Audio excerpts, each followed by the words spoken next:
বাংলার মানুষকে শান্তি দিতে পারে নাই, সবুজ বাংলার মানুষকে শান্তি দিতে পারে নাই। আসো এবার সম্মিলিত ভাবে ইসলামী বাংলা করব, যেই বাংলায় প্রত্যেকটা মানুষের অধিকারকে ফিরিয়ে দিবে, সমস্ত মানুষ শান্তি ভোগ করতে পারবে ইনশাআল্লাহ। আমি হিন্দু ভাইদেরকে বলবো, সামনে দুর্গাপূজা চলে আসছে, আর উদ্যমের সাথে আরো আনন্দের সাথে দুর্গাপূজা পালন করবেন। আওয়ামী লীগের আমলে যেইভাবে দুর্গাপূজা পালন করছেন, তার চেয়েও যেন এবার দুর্গাপূজা উৎসব আপনারা বেশি করতে পারেন। কিন্তু মনে রাখতে হবে, ধর্ম যার যার, উৎসব তার তার। ধর্ম যার যার, উৎসব তার তার, ভোলাবেন না। আর দুর্গাপূজা নিয়ে কেউ যদি রাজনীতি করতে চায়, চক্রান্ত করতে চায়, ইসলামী আন্দোলন বাংলাদেশের প্রত্যেকটা নেতা কর্মী অত্যন্ত প্রহরী অবস্থা আছে, তারা পাহারা দিবে। আমাদের সংখ্যালঘু ভাইয়েরা তাদের পূজা উদযাপন করবে, ধর্ম পালন করবে, নির্বিঘ্ন করবে, শান্তির সাথে করবে, নিরাপত্তার সাথে করবে। এই দায়িত্ব ইসলামী আন্দোলন বাংলাদেশ কাঁধে তুলে নিয়েছে ইনশাআল্লাহ।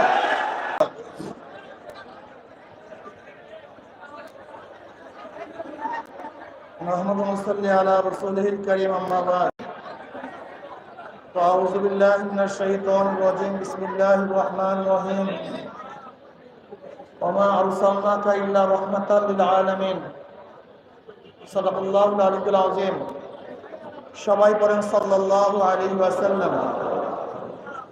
ইসলামী আন্দোলন বাংলাদেশ গাজীপুর জেলা ও মহানগর শাখা কর্তৃক আয়োজিত আজকে এই গণ সম্মেলনের সম্মানিত সভাপতি, কেন্দ্রীয় নেতৃবৃন্দ, সকল স্তরের জনগণ ভাইয়েরা আমার, আল্লাহ পাকের শুকর, আল্লাহ পাক রব্বুল আলামিন আপনাকে আমাকে দামি এক মজলিসে, দামি এক উদ্দেশ্যকে নিয়ে সামনে এখানে আসার তৌফিক দান করছেন।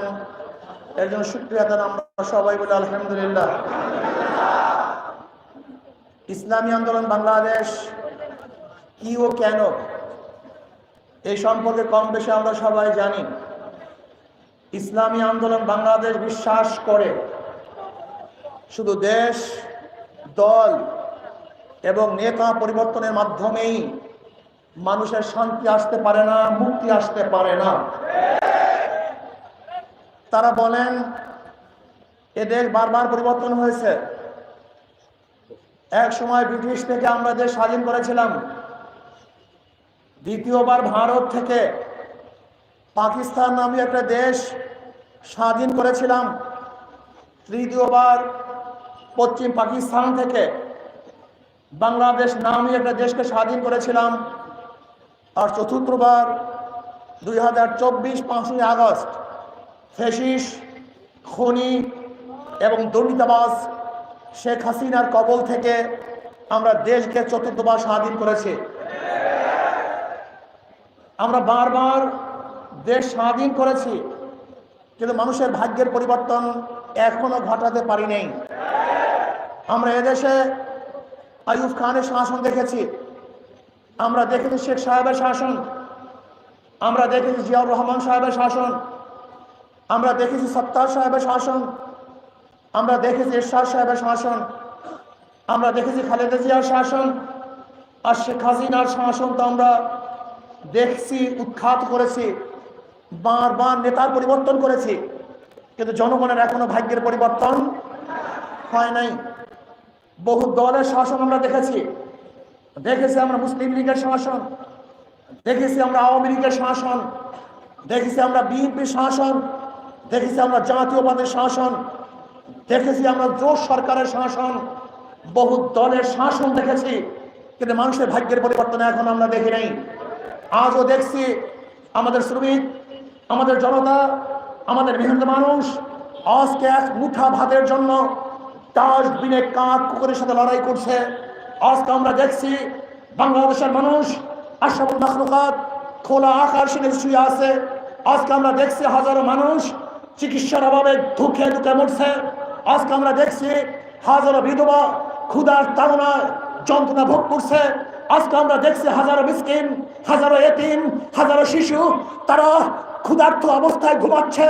হাজারো মানুষ শান্তি নাই, মুক্তি নাই, তাদের পেটে খাদ্য নাই, তাদের শরীরের মধ্যে বস্ত্র নাই, তাদের উপরে কোনো ছায়া নাই, তারা আজকে শিক্ষিত হতে পারছে না। যদি বাংলাদেশের মানুষ শুধু দল এবং দেশ এবং নেতা পরিবর্তনের মাধ্যমেই শান্তি পেত, তাহলে এই মানুষগুলো আজকে কষ্ট করতো না। কিন্তু কেন কষ্ট করতেছে? কারণটা কোথায়? আজকে হাজার মেধাবী রিক্সাওয়ালা, শ্রমিক, কুলি, মজদুরের সন্তান মেধাবী, কিন্তু তারা ক্যামব্রিজ, অক্সফোর্ডে, হার্ভার্ডে আর বড় বড় ইউনিভার্সিটিগুলিতে, রিয়াদ ইউনিভার্সিটিতে পড়তে পারছে না। কারণটা কোথায়? এর কারণটা কি? আজকে হাজারো মিসকিন, হাজারো বিধবা তারা ক্ষুধার চালনায় অজরে পানি, চোখের পানি ঝরাচ্ছে, কিন্তু তাদের বুকের মধ্যে খানা তুলে দেওয়ার মতো কোনো ব্যক্তি আমরা দেখছি না।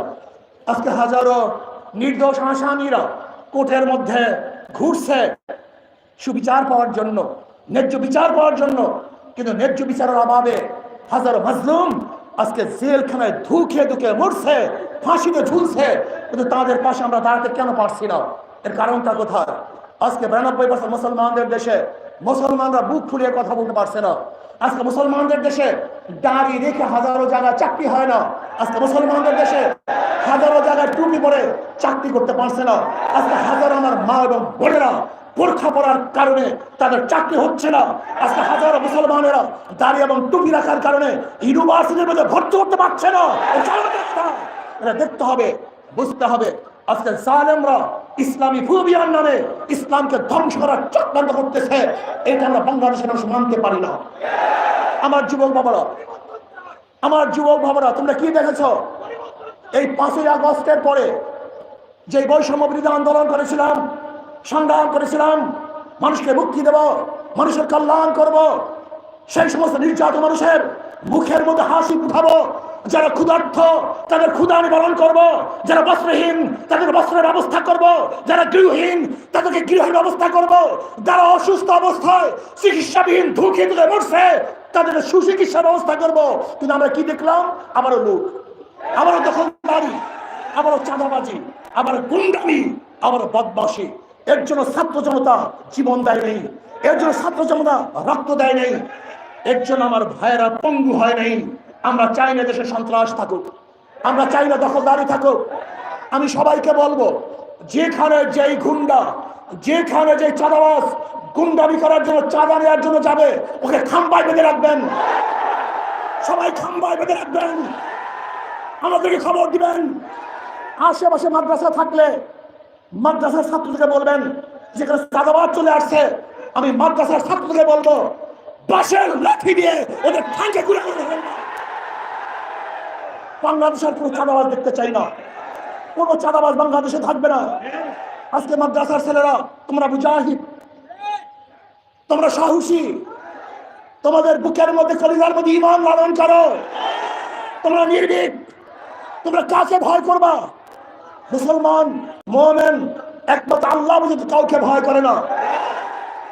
একমাত্র মুমিন ভয় করে কাকে? ওয়ালা তাখশাউন নাস ওয়াখশাউনি। আমরা কাউকে ভয় করি না, একমাত্র ভয় করি কাকে? ইসলাম যদি ক্ষমতায় চলে আসে কি হবে? সবার মধ্যে সাম্যতা সৃষ্টি হয়ে যাবে, সবার অধিকার ফিরে পাবে। মুসলমান, হিন্দু, বৌদ্ধ, খ্রিস্টান, বাংলাদেশের কুলি, তাঁতি, মজুর, জেলে, মেতর, ঋষি, কামার, শ্রমিক, মজদুর, প্রত্যেকটা মানুষ, পুরুষ হোক মহিলা হোক, তাদের অধিকারকে ফিরিয়ে দেব। এবং দেওয়ার মতো একমাত্র নীতি আদর্শ হল ইসলাম। ইসলামের বাহিরে দ্বিতীয় কোনো নীতি আদর্শ মানুষকে কল্যাণ করতে পারে না। আমি আমার জ্ঞানী ভাইদেরকে বলবো, তবে ইসলামকে বাদ দিয়ে এই 53 বছর পর্যন্ত গণতন্ত্রবাদ, সমাজতন্ত্রবাদ, গণতন্ত্রবাদ, জাতীয়তাবাদ আর ধর্মনিরপেক্ষতাবাদের মাধ্যমে মানুষকে বারবার মিথ্যা আশ্বাস দিয়েছ, মানুষকে বারবার মিথ্যা কমন করেছ যে এই নীতি আদর্শের মধ্যে মানুষের শান্তি। কিন্তু আমরা কি দেখলাম? এই 53 বছরের মধ্যে গণতন্ত্রবাদ, সমাজতন্ত্রবাদ, জাতীয়তাবাদ আর ধর্মনিরপেক্ষতাবাদ মানুষের শান্তি দিতে পারে নাই। আমরা দেখেছি সোনার বাংলা, আমরা দেখেছি নতুন বাংলা, আমরা দেখেছি সবুজ বাংলা, আমরা দেখেছি ডিজিটাল বাংলা, এবার দেখবো ইসলামী বাংলা ইনশাআল্লাহ। ডিজিটাল বাংলাদেশকে শান্তি দিতে পারে নাই, নতুন বাংলাদেশকে শান্তি দিতে পারে নাই, সবুজ বাংলায় মানুষকে শান্তি দিতে পারে নাই। আসো এবার সম্মিলিতভাবে ইসলামী বাংলা করব, যেই বাংলায় প্রত্যেকটা মানুষের অধিকারকে ফিরিয়ে দিবে, সমস্ত মানুষ শান্তি ভোগ করতে পারবে ইনশাআল্লাহ। আমি হিন্দু ভাইদেরকে বলবো, সামনে দুর্গাপূজা চলে আসছে, আর উদ্যমের সাথে আরো আনন্দের সাথে দুর্গাপূজা পালন করবেন। আওয়ামী লীগের আমলে যেইভাবে দুর্গাপূজা পালন করছেন তার চেয়ে ওজন এবার দুর্গাপূজা উৎসব আপনারা বেশি করতে পারেন। কিন্তু মনে রাখতে হবে, ধর্ম যার যার, উৎসব তার তার। ধর্ম যার যার, উৎসব তার তার, ভোলাবেন না। আর দুর্গাপূজা নিয়ে কেউ যদি রাজনীতি করতে চায়, চক্রান্ত করতে চায়, ইসলামী আন্দোলন বাংলাদেশের প্রত্যেকটা নেতা কর্মী অত্যন্ত প্রহরী অবস্থা আছে, তারা পাহারা দিবে। আমাদের সংখ্যালঘু ভাইয়েরা তাদের পূজা উদযাপন করবে, ধর্ম পালন করবে, নির্বিঘ্ন করবে, শান্তির সাথে করবে, নিরাপত্তার সাথে করবে। এই দায়িত্ব ইসলামী আন্দোলন বাংলাদেশ কাঁধে তুলে নিয়েছে ইনশাআল্লাহ। ভাইরা আমার, ইসলামী আন্দোলন বাংলাদেশ শান্তির এক সংগঠন।